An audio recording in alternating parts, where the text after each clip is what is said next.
You've probably been told that dragons are made-up mythical beasts. After all, a flying, fire-breathing reptile could never exist in real life, right? Well, guess what? We are here to see if the impossible was possible. Ah, chills. Literal chills. Many of you have asked, and we are here to deliver, as we cover one of the most famous of fantasy beasts today on Laf Pack.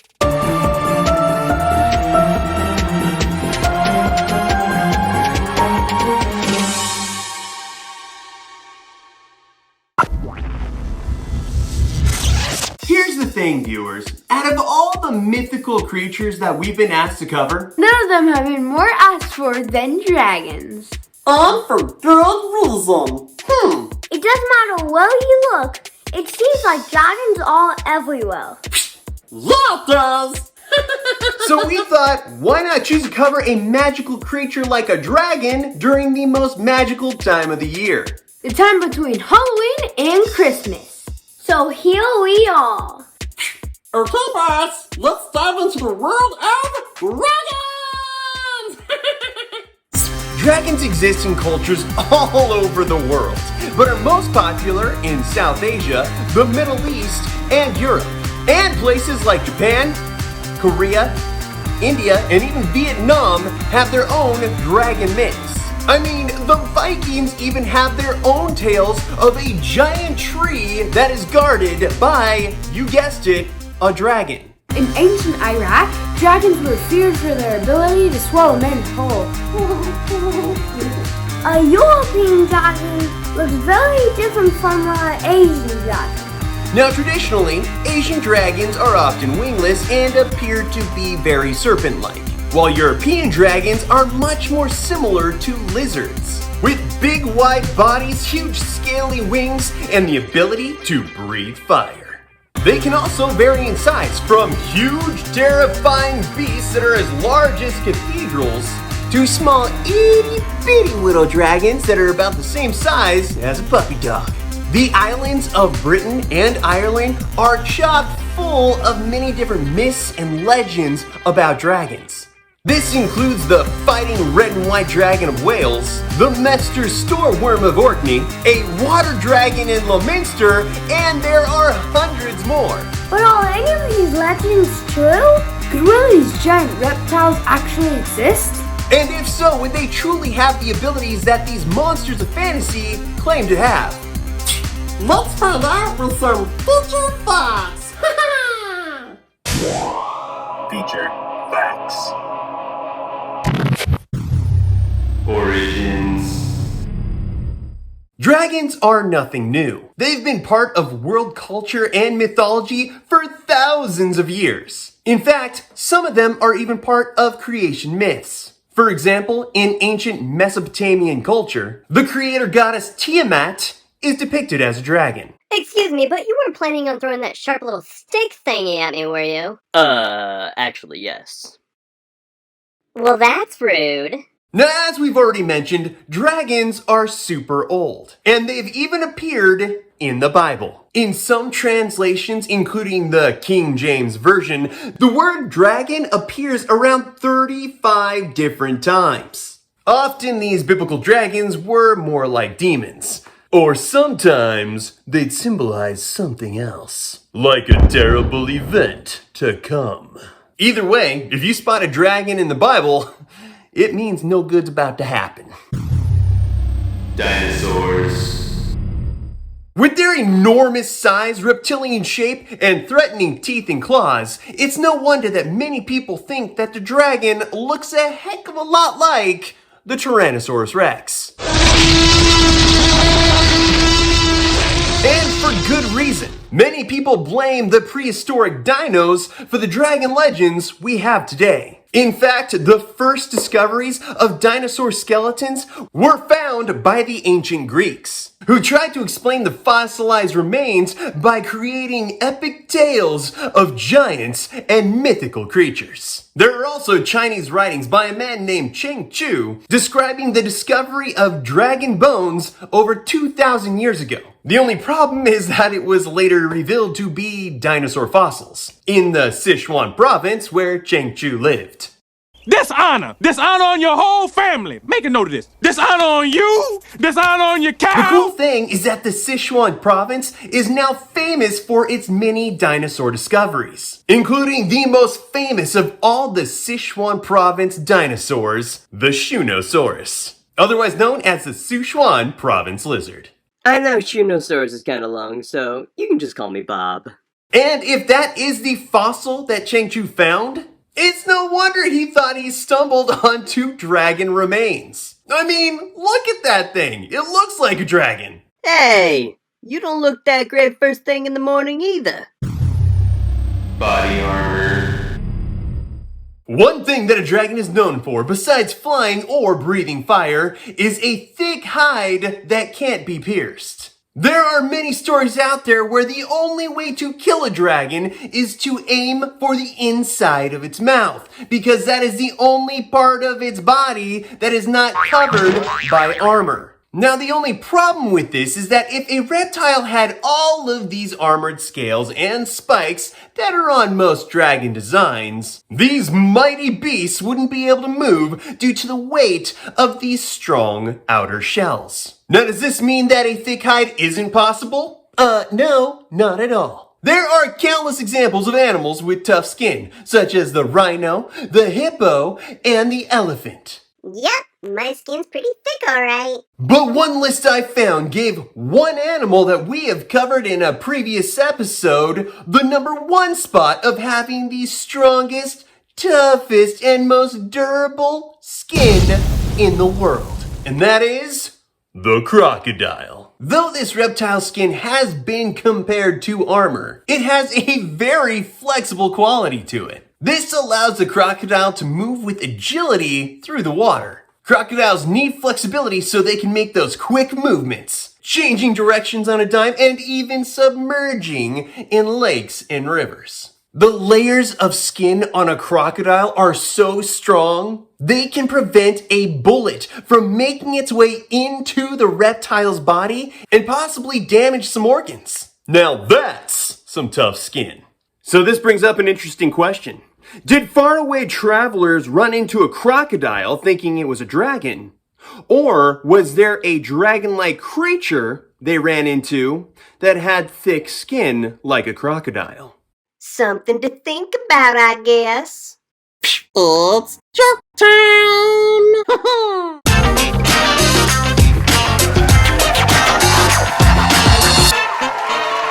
It's joke time! Joke number 1. What do you get when you kiss a dragon? Burnt lips. Joke number 2. What's the most stressful thing about being a dragon? Trying to blow out the candles on your birthday cake. Hey-o!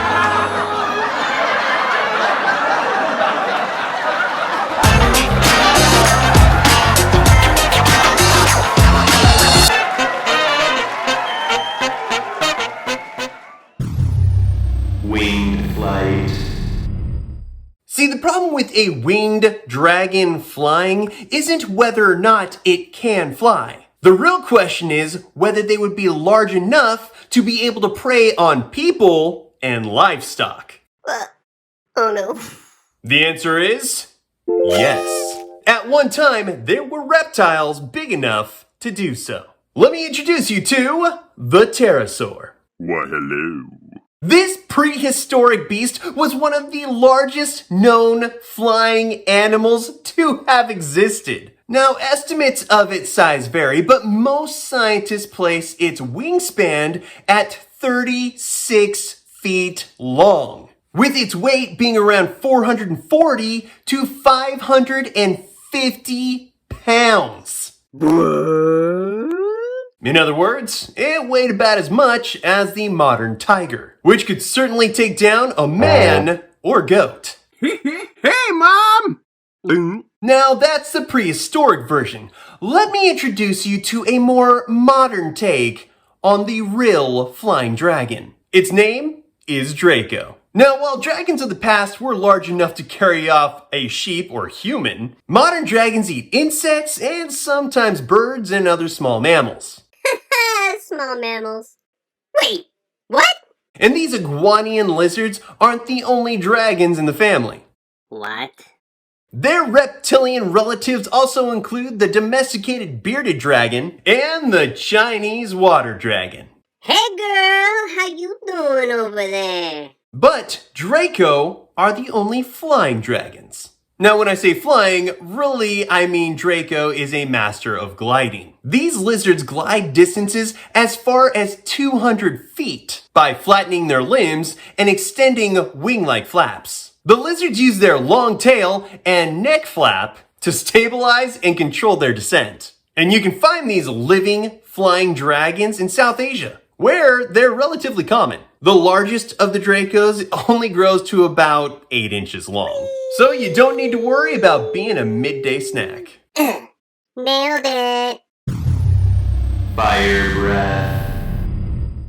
Why, hello! Professor Glasses here, and I hear that you want to learn about dragons, and specifically the kind that breathe fire. Here's the situation. You see, in order to roast everything in sight and turn it to ash, the dragon's fire would have to reach a height of 10,000 degrees Fahrenheit. Now that's hot. So I guess it's a good thing when I say that to date, no fire-breathing animals have been discovered. However, it wouldn't be impossible for an animal to expel flames.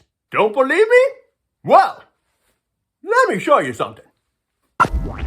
Now, the Bombardier beetle stores hydroquinone and hydrogen peroxide in its abdomen, which it ejects when threatened.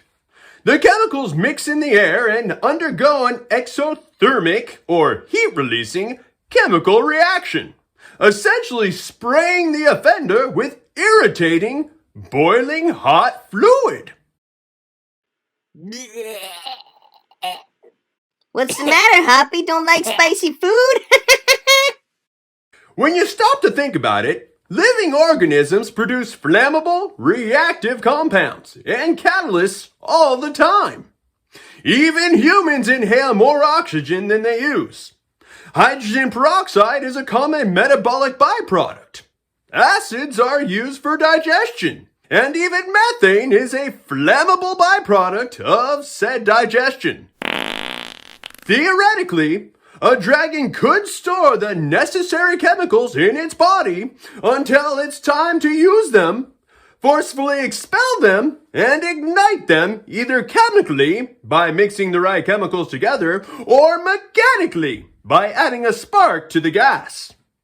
Mechanical ignition could be as simple as smacking two specially designed teeth together to make a spark. And bada bing bada boom, you've got fire.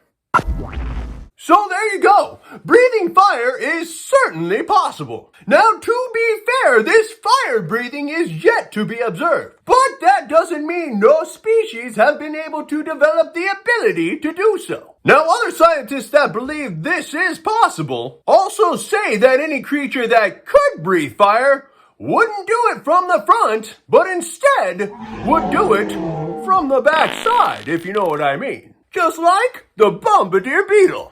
Talk about silent but deadly. Wingless flight.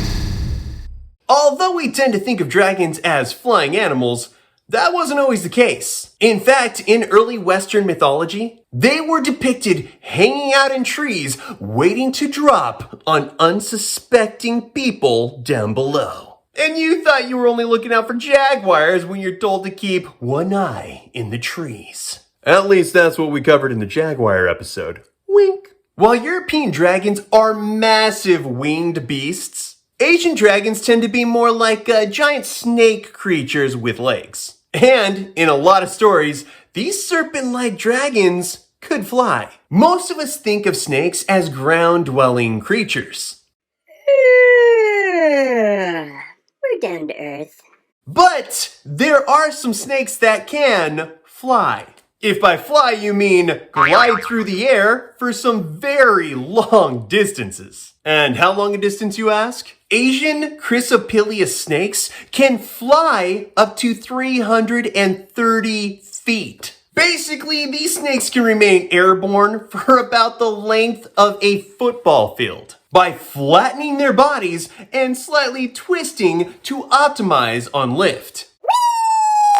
Now, while these Asian wingless dragons couldn't necessarily fly, they could use the same technique to glide if they so chose to. You know, if they existed. Crazy! Crazy! It's time for something crazy!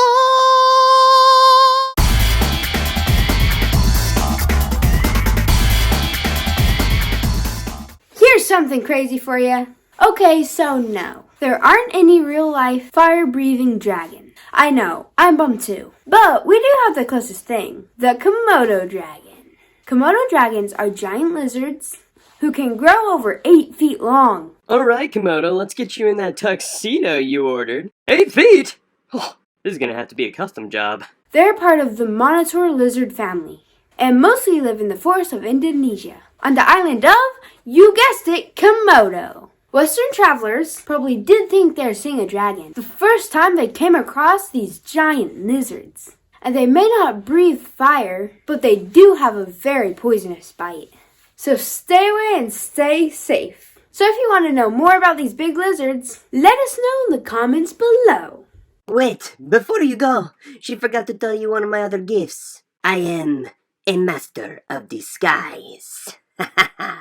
You can't see me. I am so sneaky.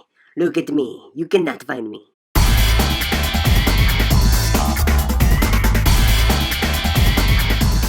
And that's our show. I hope you liked the episode as much as I did, because I love dragons. It was really cool to find out that there are dragon-like creatures living right now. Yeah, but the prehistoric animals that they thought were dragons were even cooler. The Pterosaur is awesome. Yeah, but we all know you don't need wings to fly. Flying snakes? Now that would be a fun challenge for this mongers.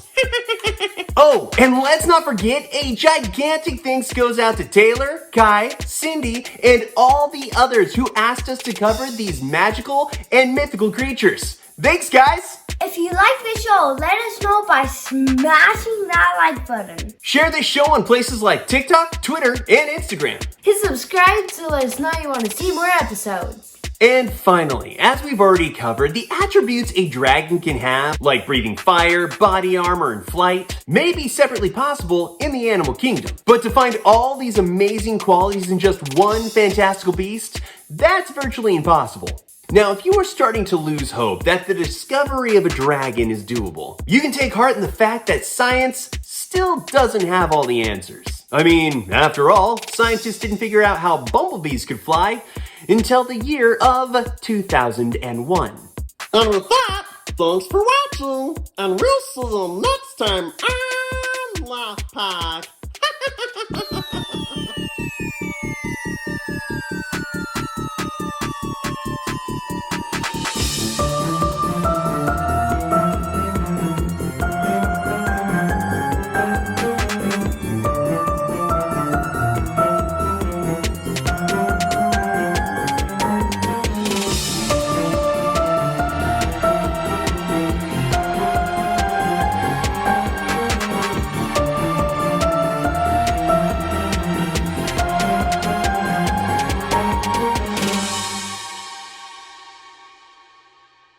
Next time on Laf Pack.